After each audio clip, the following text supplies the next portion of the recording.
हाय, मैं हूं संजीव त्यागी। Crime petrol के और एपिसोड्स के लिए लिव क्राइम को सब्सक्राइब करें और बेल आइकन दबाएं।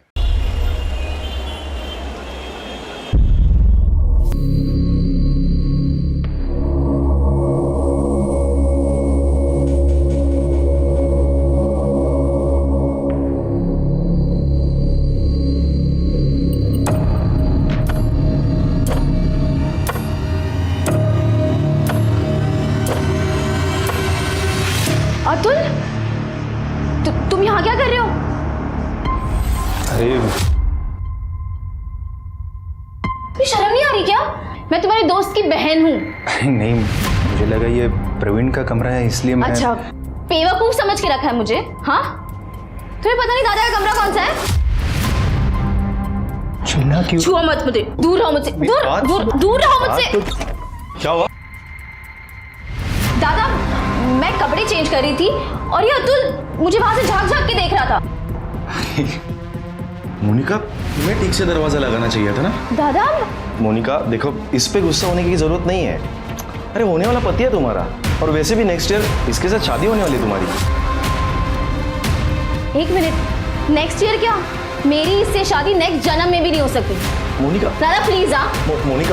मोनिका मेरी बात।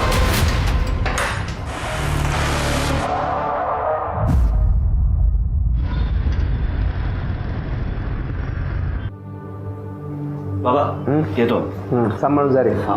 अरे अभिजीत, अरे घर का राशन खत्म हो गया है और लाइट का बिल भी नहीं भरा अभी तक।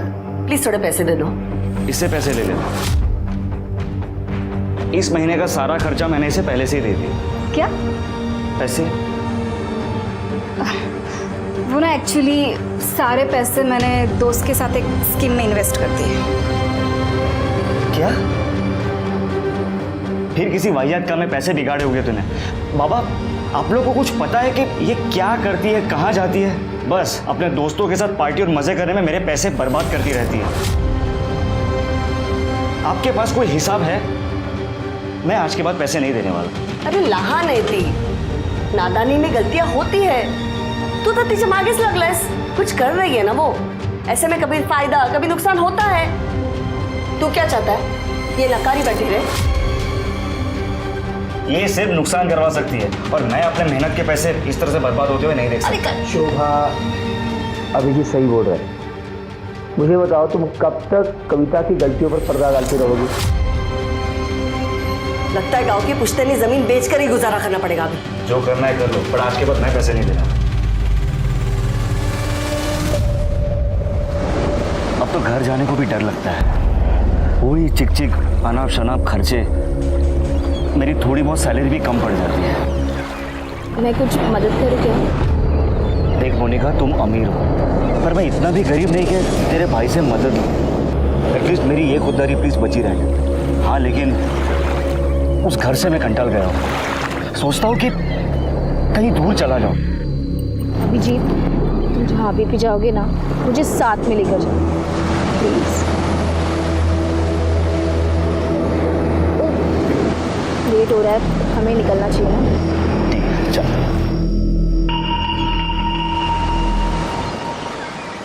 हेलो, तुम्हारे भाई को पता है क्या? उसी के दोस्त के साथ तुम्हारा चक्कर चल रहा है? नहीं, दादा को कुछ नहीं पता, लेकिन अगर तुमने उनकी कान भरने की कोशिश की ना, तो तुम्हारी ये शक्ल मार मार के बिगाड़ दूंगी मैं। चलो अभी।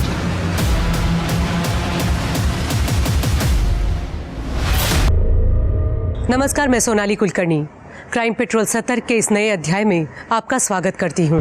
इस दुनिया में अगर किसी चीज को बुरी नजर से बचाकर रखने की सबसे ज्यादा जरूरत है तो वो है प्यार। हम सब अपने रिश्तों में प्यार और भरोसा चाहते हैं। यही चाहत और यकीन कई बार अचानक किसी हादसे का शिकार होकर खत्म हो जाता है, और कभी कभी अपने इसी भरोसे के चलते हम खुद भी हादसों को न्योता दे बैठते हैं। इस केस में पुलिस के सामने सबसे बड़ा सवाल यही था। आज हम एक ऐसा rarest of the rare case लाए हैं जिसमें दर्ज कुदरत का करिश्मा देखने वालों को न सिर्फ हैरान कर देगा, बल्कि आप ये सोचने पर भी मजबूर हो जाएंगे कि क्या सचमुच मरने वाले की रूह भी वापस वापस लौटकर अपने लिए इंसाफ की मांग करती है।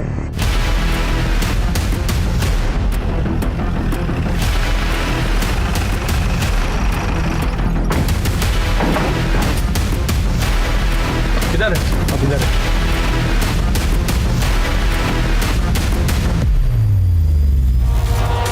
सर ये कैन मिला है और इसमें थोड़ा पेट्रोल भी बचा है। शिरके, फॉरेंसिक टीम को बुलाओ और हाईवे पे जितने पेट्रोल पंप्स हैं सबका सीसीटीवी फुटेज निकलवाओ। हो सकता है वहीं से कुछ मिल जाए। बघा जरा अजून काय सापडतंय का? सर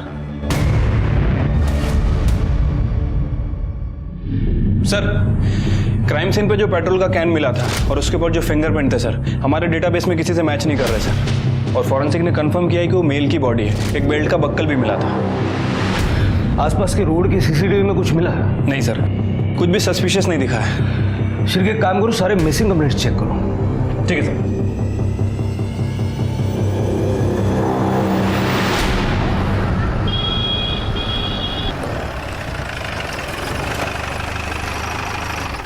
सर, जो डेड बॉडी हमें मिली थी उसकी पीएम रिपोर्ट आ गई सर। सर, उसकी उम्र तकरीबन 25 से 30 साल के आसपास है। सर, उसकी मौत 14 जनवरी को शाम को 4 बजे से 6 बजे के बीच में हुई है और मौत की वजह इलेक्ट्रिक शॉक बताई जा रही है। मतलब पेट्रोल डाल के जलाने से पहले उसकी मौत हो चुकी थी। लेकिन सर, उसके स्कल पे फ्रैक्चर क्यों है? अगर वो मुंह के बल गिरा था तो उसके सर के पीछे कैसे चोट लगी? और वैसे भी उसकी लाश हमें भारती नगर में मिली, जहाँ इलेक्ट्रिक शॉक लगने जैसा कुछ नहीं है। तो इसका मतलब है कि लाश को डिस्ट्रॉय करने के लिए वहाँ ले जाया गया था। वैसे सर, इस बॉडी की किडनी भी गायब है। किडनी स्कैंडल भी हो सकता है। पिछले महीने हमने एक किडनी रैकेट पकड़ा था। काम करो शेखर, लाश के डीएनए सैंपल लेके जितने भी मिसिंग कंप्लेंट्स हैं ना, सबके रिलेटिव्स के डीएनए सैंपल्स लेके मैच करके देखो।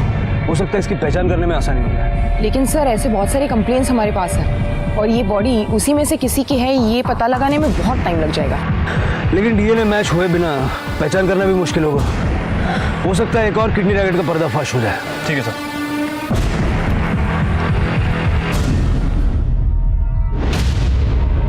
तमाम कोशिशों के बावजूद पुलिस को ना ही उस अनजान लाश की शिनाख्त में कोई कामयाबी मिल रही थी और ना ही कातिल का कोई सुराग मिल पाया।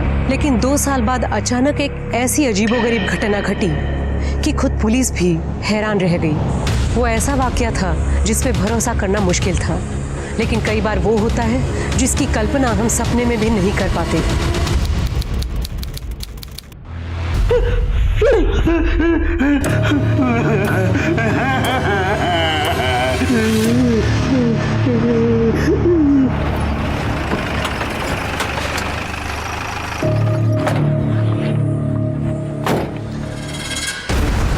क्या रे? साहब भूत पीछे पड़ा है मेरे में। अरे सुबह सुबह माल भूख क्या है क्या? क्या नाम क्या तेरा? बबन साहब, मैं सच कह रहा हूँ। वो दिन रात डरा था मेरे को। बोलते 2 साल पहले उसको किसी ने वो भगवती नगर में जला दिया था। उसको इंसाफ नहीं मिलेगा तब तक मेरा पीछा नहीं छोड़ेगा। साहब मेरे को बचा लो। साहब वो थोड़ा पैसा मिलेगा, भूख लगा है। क्या रे? अच्छा तरीका निकाला है तूने पैसा मांगने का। चल निकल कर दे। काय झालं? सर ये बोल रहा है कि 2 साल पहले भगवती नगर में किसी को जलाया था। हाँ साहब, उसका भूत इसको बार बार दिख रहा है। शिरके से मिलवाओ इसको। सर पर ये माल फुकणारे लोग हैं। इन लोग कुछ भी बहाना बता के पैसा निकालते। इग्नोर कर लो सर इनको। करडे मी म्हणतो तेवढं करा, शिरकेकडे नाही आता। सर चल रे।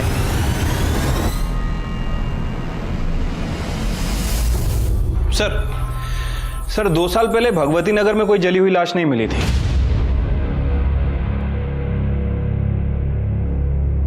भगवती नगर नहीं, भारती नगर।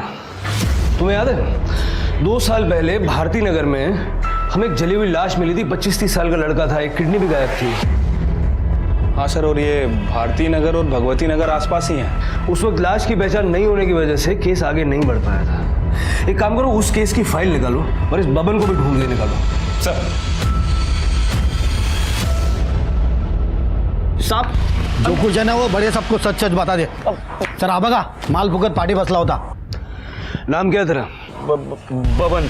बबन, तेरी ये भूत वाली कहानी है मजेदार, लेकिन तेरी बात पे कोई विश्वास क्यों करे? यकीन मानिए साहब, मैं सच बोल रहा हूँ। उस भूत ने मेरा जीना हराम कर दिया है। वो नशा भी कितना भी कर लूं फिर भी वो सपने में आ ही जाता है। क्या बोलता है? मुझे इंसाफ दिला दो, या और आगे भी कुछ बोलता वो? मतलब वो आके डराता है मेरे को साहब। मान लेते हैं तेरी भूत वाली कहानी सच है। कभी उसने कोई नाम बताया, किसने मारा, क्यों मारा, कुछ ऐसा बताया? हाँ साहब, अभिजीत। और कुछ? क्या हुआ, कैसे हुआ? अरे साहब मैं सच बोल रहा हूँ, मेरे को कुछ नहीं मालूम है साहब। मैं आपके हाथ जोड़ता हूँ, मेरे को इस भूत से बचा लो। किसी दिन इसके डर से मैं मर जाऊंगा साहब। ठीक है, अभी निकल, लेकिन इधर उधर भागना मत। ठीक है साहब। इस भवन का भूत उतारना पड़ेगा, जरा नजर रखो इसमें। शिरके, 2 साल पहले की मिसिंग कंप्लेंट्स दोबारा चेक करो। उसमें अभिजीत नाम के 25-30 साल के लड़के की कोई कंप्लेंट है क्या, जरा देखो। ठीक है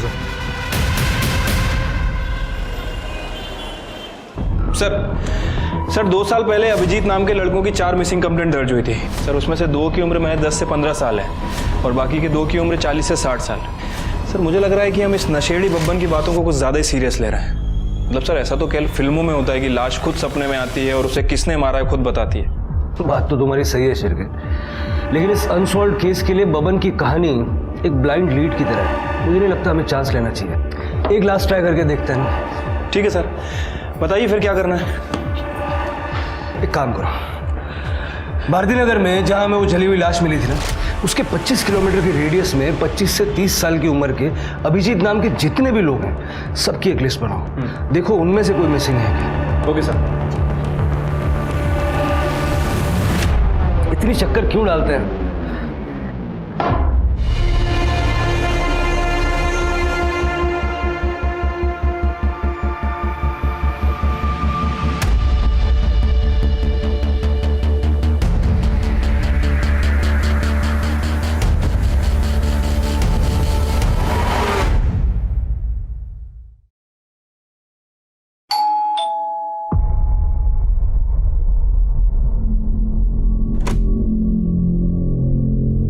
चंद्रकांत यादव का घर यही है? हाँ। बाबा। काइगा? पुलिस? साहब आप यहाँ? घबराइए मत, हम लोग बस जनरल इंक्वायरी के लिए आए हैं। अभिजीत नाम का लड़का यहीं रहता है? रहता था साहब। अभिजीत मेरा बेटा है, लेकिन 2 साल पहले वो घर छोड़कर चला गया है। वो अभी तक नहीं लौटा है। 2 साल पहले आपका बेटा घर छोड़ के चला गया और आप लोगों ने कोई मिसिंग कंप्लेंट ही नहीं की? क्या कंप्लेंट करते साहब, वो खुद घर छोड़कर चला गया। फिर उसने एक मैसेज भी लिखा कि वो नहीं आएगा वापस, हमारा और उसका संबंध खत्म। उसके बाद हमने उसका फ़ोन भी ट्राई किया लेकिन हमेशा बंद ही आया। साहब एक मिनट रुकिए।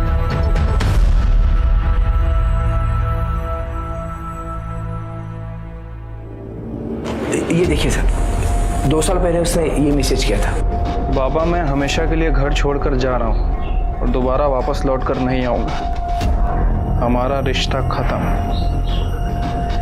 रिश्ता खत्म करने की कोई खास वजह? जब बच्चे बहुत कमाने लगते हैं ना, तो माँ बाप उन्हें बोझ लगने लगते हैं। वो हमारी जिम्मेदारी नहीं लेना चाहता था। लेकिन आप ये सब क्यों पूछ रहे हैं? देखिए 2 साल पहले हमें एक बॉडी मिली थी और हमें शक है कि वो अभिजीत की ही बॉडी है। क्या?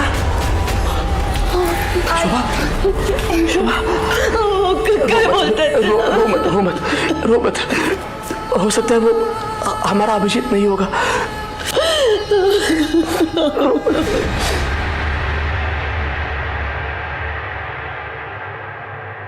अभिजीत यादव। शिरके, यादव फैमिली का डीएनए सैंपल ले लो। लाश का डीएनए रिपोर्ट तो हमारे पास है ही। अगर ये दोनों सैंपल मैच हो जाते हैं ना, ये गुत्थी सुलझ जाएगी। राइट साहब।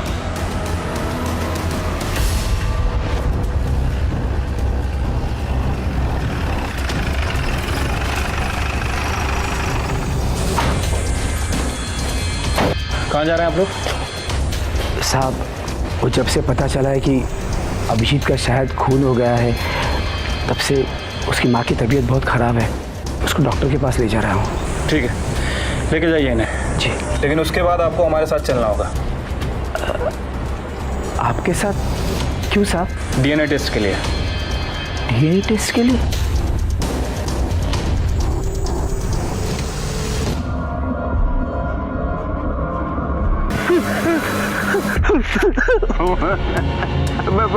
मुझे माफ कर दो, मेरा पीछा छोड़ दो। मैं जितना कर सकता था मैंने कर दिया है। अब इससे ज्यादा मैं पुलिस के सामने मुंह खोलूंगा तो खुद मुसीबत में फंस जाऊंगा।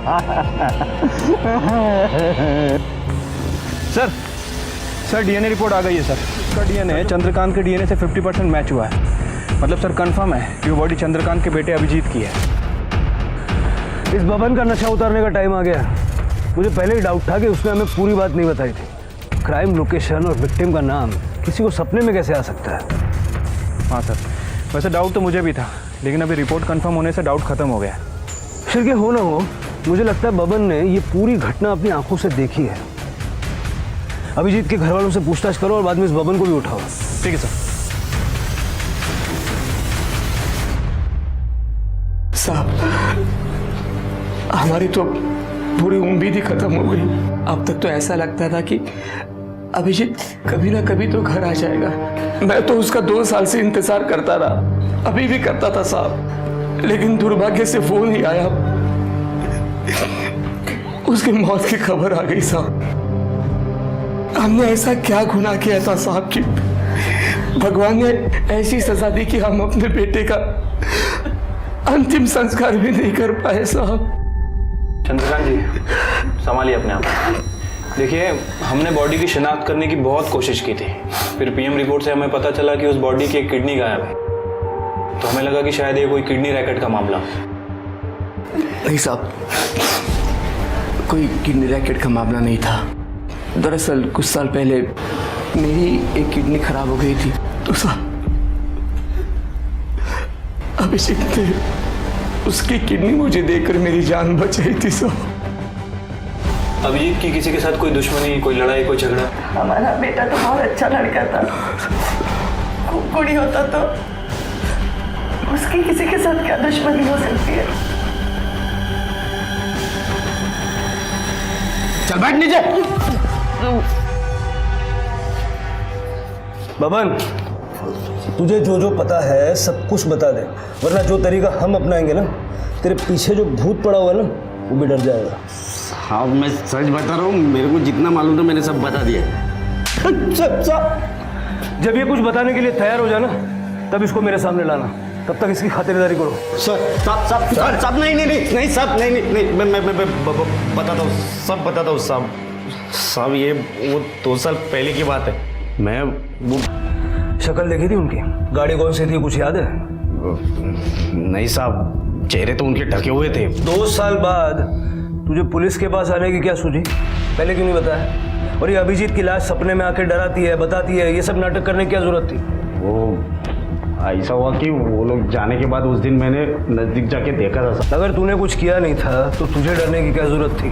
साहब, अगर मैं आप लोगों को ये बता देता कि वो लाश को जलाने का मैं गवाह हूँ, तो आप लोग तो मेरे को ही पकड़ के पूछताछ करते ना। और ऊपर से ये कांड जो लोग ने किया था, वो लोग भी मेरे जान के पीछे पड़े जाते। इसके लिए मैंने आप लोगों को आधा ही बात बताया है। सर, ये अभिजीत के बारे में कुछ इन्फॉर्मेशन मिली है सर। एक कंपनी में सेल्स मैनेजर था, लेकिन उसने जॉब नहीं छोड़ी थी। जादव फैमिली के बारे में पूछताछ की? हाँ सर, उसकी बहन कविता के बारे में पूछताछ की है सर। उनका कहना है कि काफ़ी अय्याश किस्म की लड़की है, पैसे काफ़ी उड़ाती थी, देर रात तक घर से बाहर रहती थी, घर का सारा खर्चा अभिजीत ही चलाता था। और इस बात को लेकर दोनों भाई बहनों में काफ़ी लड़ाई हुआ करती थी। लेकिन सर, अभी तक इस कविता के खिलाफ कुछ सस्पिशियस नहीं मिला है। सिर के कोई तो ऐसा होगा जिस पर शक हो। सर, एक जरूरी बात पता चली है। हमने अभिजीत के 2 साल पुराने कॉल रिकॉर्ड चेक किए, उसमें एक नंबर मिला है जिसपे वो लगातार बात करता था। सर ये देखिए, ये नंबर किसी मोनिका देशमुख के नाम पर रजिस्टर्ड है। हमने उसकी लेटेस्ट लोकेशन भी पता किया, और ये मोनिका और अभिजीत दोनों एक ही कॉलेज से पास आउट हुए 2012 में। सर और एक बात, ये दोनों देर रात तक बात करते थे। सर, अभिजीत की मोबाइल की आखिरी लोकेशन करवे नगर की थी। करवे नगर से भारती नगर 10 किलोमीटर की दूरी पे, जहाँ पर हमें अभिजीत की लाश मिली थी। जरा पता करवाओ, ये अभिजीत करवे नगर क्या करने गया था? सर, शिरके, ये मोनिका और अभिजीत का लेट नाइट बातें करना इस केस का इंपॉर्टेंट एस्पेक्ट हो सकता है। हो सकता है यहीं से कोई बड़ी लीड मिल जाए। इस मोनिका से बात करनी पड़ेगी।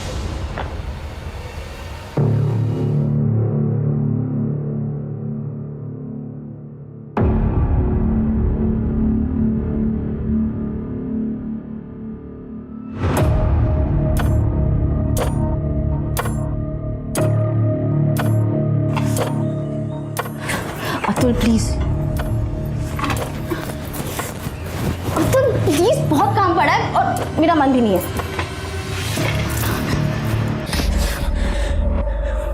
पति हूं तेरा मैं। कौन? पति। क्यों करते रहते हो अतुल रोज रोज? क्या बिगाड़ा है मैं तुम्हारा? किसे लायक है तू? चल अब ये हुलिया ठीक कर ले। 10 मिनट का काम है मेरा, मैं वो काम करके वापस आ रहा हूँ। उसके बाद अगर तू मुझे मेरे बेडरूम में मेरा इंतज़ार करते वक्त नहीं मिली ना, तो तेरा हुलिया नहीं, ये चेहरा भी बिगाड़ दूंगा मैं।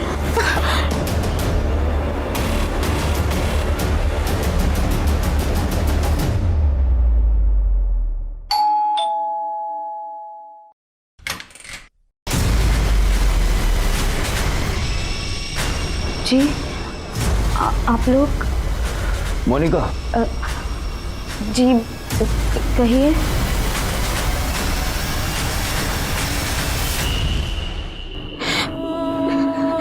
मुझे अभी भी यकीन नहीं हो रहा कि अभिजीत इस दुनिया में नहीं रहा। वो और आप देर रात तक बातें करते थे, सच है ना? हाँ, मैं और अभिजीत एक दूसरे से बहुत प्यार करते थे।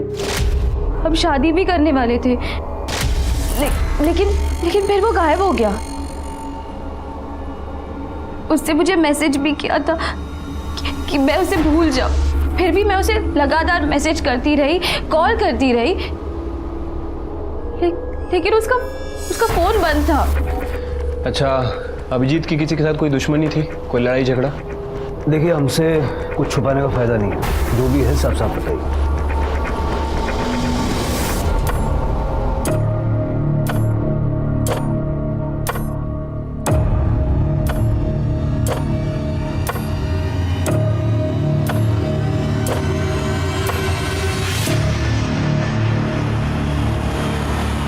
पता नहीं, जो भी है। दादा, चल चल अंदर, घूमने का नहीं।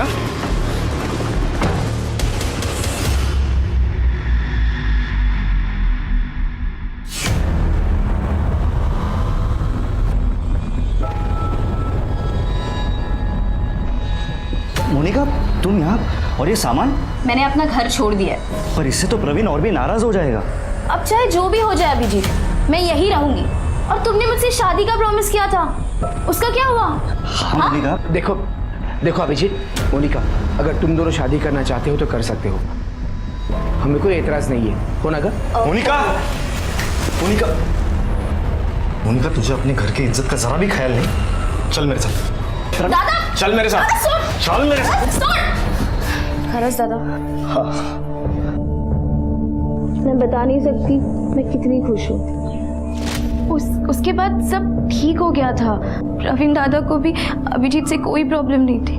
वो हमारी शादी भी कराने वाले थे, पर फिर अभिजीत कहीं चला गया। लेकिन मैंने सपने में भी नहीं सोचा था कि उसका कोई खून कर देगा।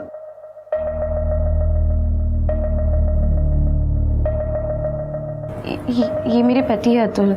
अभिजीत 2 साल तक लापता था, तो दादा के कहने पर मैंने इससे शादी कर ली।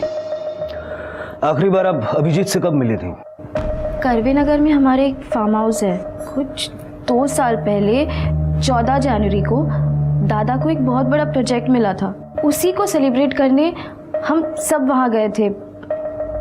मैं, दादा, अभिजीत, अतुल, हम टेरेस पर पार्टी कर रहे थे। उसके बाद मैंने अभिजीत को कभी नहीं देखा। मोनिका के जाने के बाद फार्म हाउस पे क्या हुआ था? सर हम लोग तो बस सेलिब्रेट करके निकलने वाले थे, पर सर अभिजीत ने बहुत पी रखी थी। हम लोग ने बोला उसे कि बहुत हो गया, निकलते अब। तो सर उसे और पीनी थी, तो वो वहीं रुका रहा, पर हम लोग सब निकल आए सर एक कर्वे नगर के फार्म हाउस पे जहां अभिजीत की बॉडी मिली थी, उसे लास्ट बार वहीं पे देखा गया था। और सर उसके फ़ोन रिकॉर्ड के हिसाब से उसकी लास्ट लोकेशन भी फार्म हाउस की थी। मतलब सर इस फार्म हाउस पे कुछ गड़बड़ हुई है।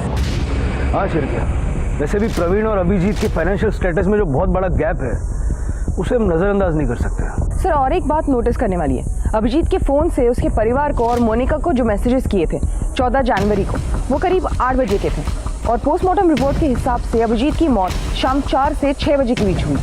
मतलब प्रवीण अपनी बहन की शादी अभिजीत से नहीं बल्कि अतुल से करवाना चाहता था, और अतुल भी ये जानता था कि मोनिका उससे नहीं बल्कि अभिजीत से प्यार करती है। राइट सर, और ऐसे हालात में शक इन दोनों पर ही है। मतलब गड़बड़ फार्म हाउस पे ही हुई है। चलो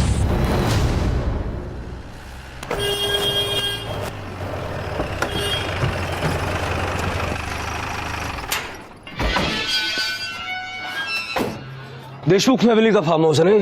हाँ सब।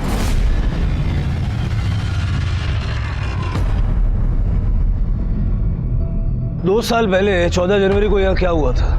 2 साल पहले की बात किसको याद रहेगी साहब? पार्टी हुई थी यहाँ, तुझे याद नहीं है? हाँ वो याद है ना सब। वो पूरा हफ्ता में छुट्टी पर था। 2 साल पहले क्या हुआ था वो याद नहीं है, छुट्टी पे था ये याद है। हाँ सब, वो मेरी बेटी की शादी थी ना तभी। प्रवीण लास्ट टाइम कब आए थे यहाँ? वही 2 साल पहले साहब। वो आए और बोले फार्म हाउस बंद कर दो, उसके बाद से तो कोई नहीं आया सर। हाँ पर मुझे मेरी चौकीदारी की पगार मिल जाती है सर। तलाशी लेनी है मैं यहाँ की। हाँ साहब लीजिए ना। बघा सगळीकडे।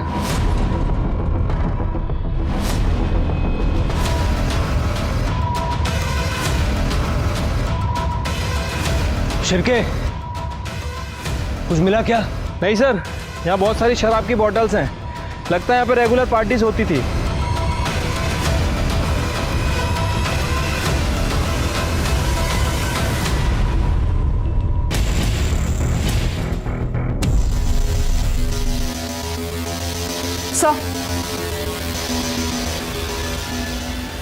सर ये आईडी कार्ड मिला है इस पर्स में। अभिजीत जाधव।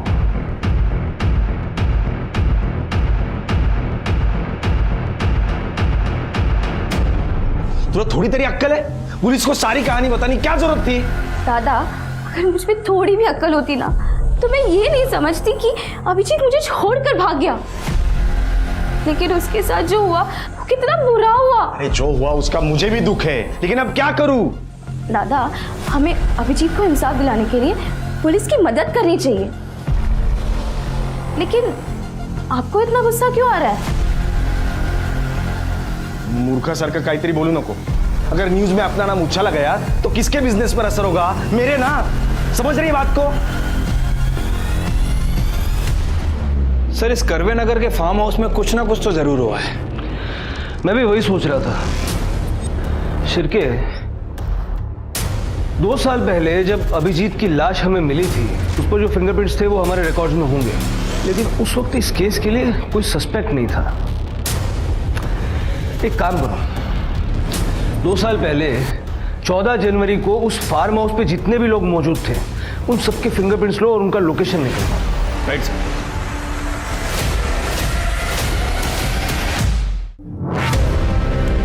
सर अभिजीत हमारा दोस्त था सर।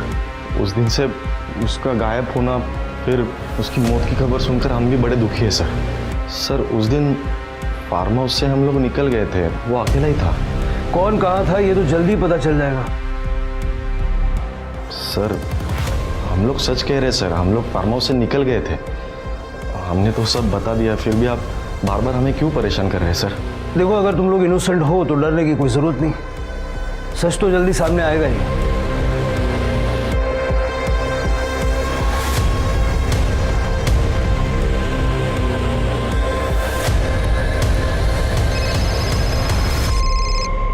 हाँ शिरके। सर फिंगरप्रिंट रिपोर्ट आ गई है। सर पेट्रोल के डब्बे पे जो फिंगरप्रिंट मिले थे वो प्रवीण और अतुल से मैच हो रहा है। मतलब खून इन्हीं दोनों ने किया है। Right sir. 14 जनवरी 2017 उस दिन के तुम दोनों के मोबाइल लोकेशन निकाले हमने। कहाँ के थे पता है? भारती नगर, जहाँ अभिजीत की लाश को जलाया गया। वहाँ हमें पेट्रोल का कैन भी मिला था, उस पे तुम दोनों के फिंगरप्रिंट्स हैं। सर हमारा यकीन कीजिए, हमने अभिजीत को नहीं मारा। अपनी बहन की शादी अभिजीत से करवाने का सिर्फ ढोंग कर रहा था। तू चाहता था कि तेरी बहन की शादी अतुल से हो, और आखिर में तुम दोनों ने मिलके अपने मन की हसरत पूरी कर ली। नहीं सर, हम सच कह रहे हैं, हमने अभिजीत को नहीं मारा। सर हम लोग फार्म हाउस से निकल गए थे, वो नशे में वहीं पे रुका था। हमने नहीं मारा उसे। झूठ बोल रहा है सर ये, और इसके वॉचमैन ने भी हमसे झूठ बोला था। उस दिन 14 तारीख को वॉचमैन फार्म हाउस पे ही था। उसकी बेटी की शादी तो 10 जनवरी को ही हो गई थी। वॉचमैन ने 14 तारीख को शाम को 7 बजे फार्म हाउस फ़ोन किया था, और उसके बाद ये प्रवीण फार्म हाउस आया था। सर मैं सब कुछ सच बता जल्दी बता। फिर 1-1.5 घंटे के बाद वॉचमैन का मुझे फ़ोन आया। उसने मुझे बोला कि वो अभिजीत ज़मीन पर गिरा है, मर चुका है। बाद में राजाराम वॉचमैन को पैसे देके उसको चुप करवाया। इसका मतलब है कि 8 बजे के आसपास अभिजीत के फादर और मोनिका को जो मैसेज गए थे, वो भी अभिजीत के फ़ोन से, वो तुमने ही किए थे। अब जल्दी जल्दी बता दे कि अभिजीत का फ़ोन कहाँ है।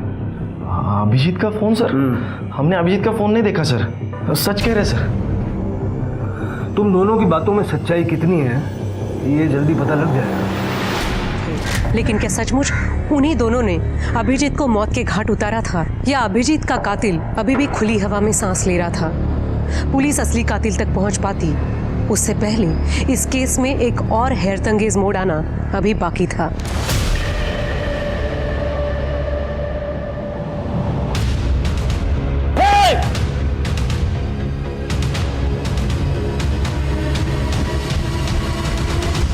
सर मैंने कुछ नहीं किया सर।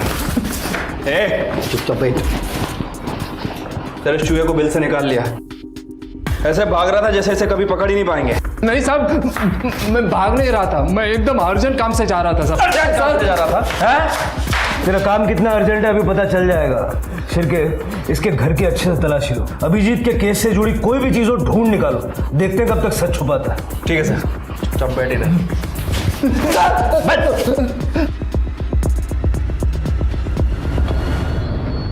सर हमने राजाराम के घर की तलाशी ली थी। ये देखिए 2 साल पुराना वीडियो मिला उसके फ़ोन में। ये वीडियो राजाराम के हाथ कैसे लगा? सर वो तो नहीं पता, लेकिन जब मैंने इस राजाराम का बैंक अकाउंट चेक किया सर, मेरा शक और बढ़ गया। सर ये जो वीडियो वाला आदमी है राजाराम के अकाउंट में हर महीने पैसे ट्रांसफ़र कर रहा है जब से हमने अभिजीत का केस ओपन किया है। उठा लो इसे। सर क्या कह रहे हो आप इंस्पेक्टर साहब? ये सरासर गलत है। मैं अपने बेटे को क्यों मारूंगा, वो भी जान से? अरे साहब मैंने कभी चाटा भी नहीं मारा उसको। करडे आना चला। सर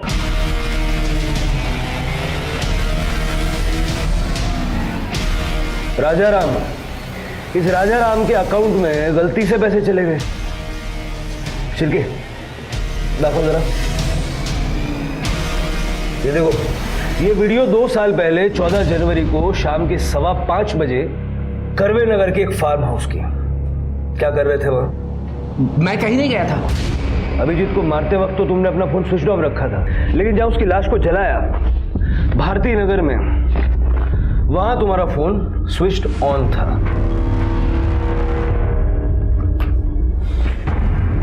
और एक और बात जो तुम हमें बताना भूल गए, लेकिन हमने पता लगा लिया। अभिजीत तुम्हारी पहली बीवी का बेटा है, शोभा का नहीं, इसीलिए हटाया ना उसे रास्ते से। अब सीधे सीधे बताओगे या अपने तरीके से उगलवाएं?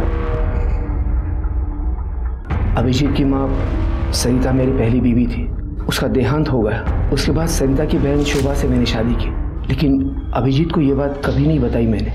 लेकिन साहब मेरे एक रिश्तेदार से झगड़ा हो गया और उसने सारी बात अभिजीत को बता दी। उसको पता चला कि उसकी माँ उसकी सौतेली माँ है। तब से वो डिस्टर्ब हो गया साहब। ये कविता जो है वो मेरी और शोभा की बेटी है। पहले कविता और अभिजीत के बीच में भाई बहन का रिश्ता था, लेकिन ये बात समझने के बाद बाबा बर्दाश्त की भी हद हो गई है। जितनी भी जमीन बची है ना, उसमें इसका सिर्फ 20 से 25% है, बाकी सारा हिस्सा मेरा है। कुछ भी हो जाए लेकिन मैं अपना हिस्सा इसके साथ नहीं बांटने वाला। घर में हिस्से को लेकर, प्रॉपर्टी को लेकर रोज झगड़े होते थे और उससे मेरी परेशानियां बढ़ती गई और मुझे मजबूरन अभिजीत को मारने का प्लान बनाना पड़ा। अरे हाँ भाई, मैं शाम तक फार्म हाउस में पहुंच जाऊंगा।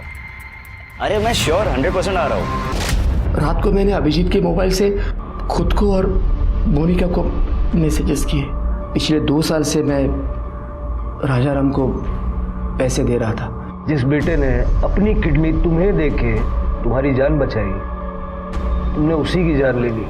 बाप कहलाने के लायक नहीं हो तुम। जिस तरह की मौत अभिजीत मरा है ना, उससे भी दर्दनाक मौत तुम्हें मिलनी चाहिए।